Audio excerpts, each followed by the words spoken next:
Black hole மூலமாக நம்ம பாஸ்ட்டுக்கு போக முடியும். நான் R15லேருந்து பேசுகிறேன், கேட்குதா? என்னதான் நடக்குதுங்க? உங்கள் லொக்கேஷன்?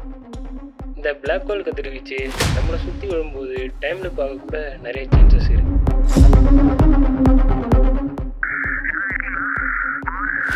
அந்த பிளாக் ஹோல் ரேடியேஷனில் நீங்கள் மட்டும்தான் இருப்பீங்கன்னு சொல்ல முடியும்.